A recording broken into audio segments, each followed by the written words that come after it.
Do you often sleep on one side all night without changing your position? Many people find this very comfortable, especially after doing it for years. But there's something few people realize. When you lie on one side for too long, your neck can become compressed. And there's a superhighway there, the carotid artery, that carries blood to your brain. If it's compressed for many hours, the brain on that side may not get enough oxygen to function. I remember a 67-year-old patient who always slept on his side. Every morning, he would wake up with half his face feeling numb and his arm tingling as if with pins and needles. He thought it was just poor circulation. But when we did an angiogram, we found plaque had built up right in his carotid artery. And when he landed all night, the amount of blood flow to his brain was significantly reduced. He was on the verge of a stroke, all because of a seemingly harmless sleeping position. Even if you don't have artery blockages, lying on one side for too long can still affect your nerves and circulation. That's why many people wake up with a stiff arm or a sore hip on one side. This is a warning sign. So what should you do? Try to change your position during the night, or place an extra pillow behind your back to prevent yourself from getting stuck for too long. If you sleep with a partner, you can ask them to gently nudge you when they notice you've been in one position for a while. Now let's move on to another simple habit, your pillow. Sleeping with a pillow that's too high. Many people love a tall, soft pillow that cradles their head. It feels so comfortable, but it can actually be harmful. When your pillow is too high, your neck is bent. The arteries that run along your spine, which nourish the brainstem, become compressed. Just imagine, your head is bent forward for 7 or 8 hours, like you're looking down at your phone all night. As a result, you might wake up feeling dizzy, groggy, or as if a fog has settled over your brain. I remember a 72-year-old female patient who loved her thick memory foam pillow. She woke up feeling dizzy every morning. She thought it was just age-related vertigo, but when we replaced her pillow with a lower one that kept her head aligned with her spine, those dizzy mornings almost completely disappeared. The older you get, the more sensitive your neck and spinal blood vessels become. When they are further compressed by a high pillow, it's like kinking a garden hose. Water still flows, but it's difficult and weak. What can you do? Choose a pillow that naturally supports your neck without pushing your chin toward your chest. The simple way to check: lie on your back and see if your nose is in line with your breastbone. If your chin is bent down too low, your pillow is too high. Okay, we've talked about pillows. Now let's consider another common sleeping position. Many people are unaware that it can silently reduce oxygen to the brain while they sleep. Sleeping curled up. Do you often curl up in bed? Your knees are pulled close to your chest and your head is bent forward as if you're hugging yourself? This is called the fetal position. It brings a sense of security and warmth, like being in the womb. But the truth is, when you curl up so tightly, your chest is compressed. Your lungs don't have enough room to expand. That means less oxygen enters your blood, and in turn, less oxygen reaches your brain. If this is combined with a pillow that's too high, which bends your neck even further forward, you'll face a double whammy: poor blood circulation and even less oxygen for your brain. I remember a 69-year-old woman I once cared for. For years, she slept curled up, squeezed tightly like a ball.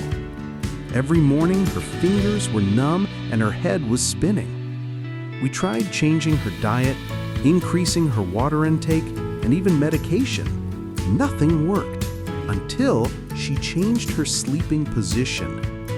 She chose a flatter pillow and added a small pillow between her knees. This helped her body stay straighter. Within a week, the numbness disappeared. Her morning dizziness also gradually faded. Sleeping curled up can also compress nerves, making your hands and feet feel like they've been pricked with needles, or causing temporary paralysis. If you've ever woken up and felt like your arm didn't belong to you, this might be the reason. So what should you do? Try to lie on your side with your knees only slightly bent instead of curled up tightly. Place a small pillow behind your back for support and keep your head in line with your spine. You don't have to sleep rigidly in a military-style position. Just open up enough to give your lungs and blood vessels room to work. Next, let's talk about an unexpected mistake that many people still make even when they sleep on their back. This position is often praised for being healthy, and that's true in many cases. But there is a crucial detail that few people notice. If your neck isn't properly supported, that good position can quickly turn into a harmful habit. When your pillow doesn't cradle the natural curve of your neck, your head can be tilted back or to one side. It doesn't look serious, but in reality, it creates silent and continuous pressure on the small blood vessels at the base of your skull. These are very important blood vessels. They regulate blood flow to the parts of your brain that help you maintain balance, sustain sleep, and coordinate movement. If they are compressed all night, you might wake up with a dull headache, dizziness, or a sleep disorder without knowing why. I have met many patients who thought they had insomnia, but in reality, the culprit was just a lack of pillow support, causing them to wake up multiple times during the night without realizing it. There was a man in his 70s. He was used to sleeping on his back, but his pillow was too flat, causing his head to tilt back. Every morning, he woke up with a stiff neck and a throbbing pain at the base of his skull. When we switched to a pillow designed to support the neck, keeping his head and neck in a straight line, the results were dramatic. After just a few days, the headaches eased, his sleep was deeper, and he felt more alert in the mornings. So, if you are a back sleeper, pay a little attention to how your head lies on your pillow. Choose a pillow with a natural curve that cradles your neck, keeping your head and spine in a straight line. Just a small change can make a big difference, especially for those who have had circulatory problems or a minor stroke in the past. Sleeping on your stomach. Now, let's talk about a sleeping position that I consider to be particularly risky. It not only affects your brain, but also puts pressure on your heart and lungs. That is the stomach sleeping position. Many people choose this position because they think it helps with back pain or reduces snoring. At first, it can feel comfortable, but the price to pay is very high, especially for your neck, your breathing, and your heart. When you sleep on your stomach, your head is forced to turn to one side and stay there for hours. This twisting can compress the carotid artery, the main pathway that brings oxygen-rich blood to your brain. I remember a patient in his 60s. He believed that sleeping on his stomach helped him sleep better and snore less. But gradually, he started waking up every morning with a heavy chest, rapid breathing, and a foggy mind. When we examined him closely, we discovered that his stomach sleeping habit was straining both his neck and his breathing. His blood pressure was elevated, the amount of oxygen to his brain was significantly reduced throughout the night. Sleeping on your stomach also compresses your chest, making it difficult for your lungs to fully expand. As a result, your blood receives less oxygen, and of course your brain is deprived of oxygen as well. For those with high blood pressure or atherosclerosis, this condition is even more dangerous. It silently increases the risk of stroke many times over. So what if you're used to sleeping on your stomach? Try placing a thin pillow under your hips to reduce pressure, and use a very flat pillow or even no pillow at all for your head. But the best option is still to train yourself to sleep on your side or on your back. It might take time to get used to, but trust me, your brain and your heart will thank you for this change. Sleeping with your head covered. And now let's explore another habit. At first glance, it seems harmless, even comfortable, but it can turn your familiar bed into a silent trap for your brain in just one night.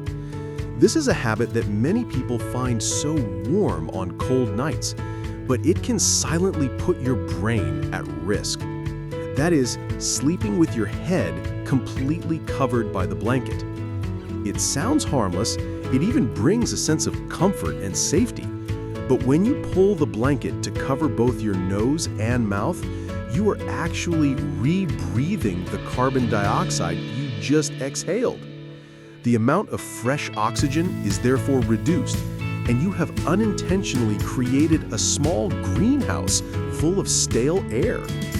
This is not the environment your brain wants, especially when it needs to rest and recover. I remember a 70-year-old man who loved to hide under his blanket in the winter. He said it helped him fall asleep easier, but every morning he woke up feeling tired and sluggish. When we measured the oxygen levels in the room and under the blanket, the results were clear. The CO2 concentration under the blanket was much higher, and his brain had to work hard to function with the limited amount of oxygen. A lack of oxygen during sleep makes the blood thicker, which makes it easier for blood clots to form. When natural circulation already slows down during sleep, the risk of a nocturnal stroke increases. In addition, high carbon dioxide can also disrupt sleep, causing headaches or confusion upon waking. So what's the solution? You can still stay warm without burying your head. Use several thin layers of blankets and always leave your nose and mouth exposed to fresh air. If the room is too cold, consider a heated mattress pad or a breathable wool blanket instead of covering your face completely. Because remember, your brain needs oxygen more than it needs temporary warmth. Now, let's consider a seemingly harmless habit that is a hidden danger to your blood circulation. That is, falling asleep in your favorite recliner. Falling asleep in a recliner. Many people find it comfortable to lie back in a chair after a late-night movie or to take a nap in the living room. It feels relaxing, even luxurious. But if you sleep in a semi-seated position night after night, the risk of blood clots silently increases, especially after you've passed the age of 60. The reason is simple. When your legs are lower than your heart for many hours, gravity pulls blood down. Blood flow in the lower limbs slows down, easily stagnating and clotting.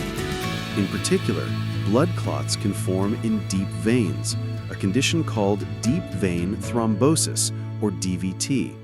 And if a blood clot travels to the lungs or brain, it can be life-threatening immediately. I remember a 74-year-old patient. He slept in his recliner every night because of back pain. He said he only felt comfortable sitting upright. But after a few months, his left leg swelled and he had difficulty breathing. When we checked, we found a blood clot had formed in his calf and traveled to his lungs. He had no idea that his familiar chair was the culprit. Even if you feel fine, this sleeping position also causes less blood to return to your heart and brain. The amount of oxygen also decreases. In the long run, the risk of stroke increases. And this is even more pronounced if you sit for a long time without moving your legs. If you really need to nap in a recliner, limit it to a short period. Add a footrest to elevate your legs, and remember to flex your feet and rotate your ankles every 30 minutes to keep the blood flowing. But for a good night's sleep, the best place is still your bed, flat, firm, and designed for your body to recover. Next, let's talk about a seemingly harmless habit that can silently cause the brain to accumulate more toxins during sleep. This may sound strange, but not all side sleeping positions are the same. Sleeping on your right side too much. Sleeping on the left side often has a few benefits, but if you constantly sleep on your right side, it can be more harmful than you think. The human body is not completely symmetrical. And because of this, the way you sleep can affect your blood circulation and the flow of fluids in your brain. When you lie on your right side for too long, the inferior venae cava, the major pathway that returns blood to your heart, is under pressure. This slightly slows down the flow throughout your body, including the blood that nourishes your brain. And the more concerning issue is what happens inside the brain itself. Many studies have shown that sleeping on your right side can reduce the effectiveness of the brain's lymphatic system, the crucial mechanism that helps remove waste and toxins during sleep. A study by Stony Brook University also found that animals that slept on their right side removed toxic proteins, which are linked to Alzheimer's disease, much more slowly. I remember a 68-year-old patient who was always faithful to her habit of sleeping on her right side. Over time, she began to notice her mind was foggier and her memory would occasionally skip a beat. After receiving advice, she tried switching to sleeping on her left side, combined with a body pillow to maintain the position. Just a few weeks later, her mental clarity and sharpness of thought improved significantly. If you are also used to sleeping on your right side, don't worry. Try to change gradually. Alternate between the two sides, or use an extra pillow to help your body feel comfortable on your left side. Remember that sometimes a small change can bring great benefits to your brain and your memory. Sleeping in a room that's too cold without neck support. Now let's consider another danger that few people think about. Cold air and a lack of neck support can silently reduce the amount of oxygen to your brain in just one night. Have you ever fallen asleep in a cold room without realizing it? Many people like the comfortable feeling of sleeping in a cool temperature.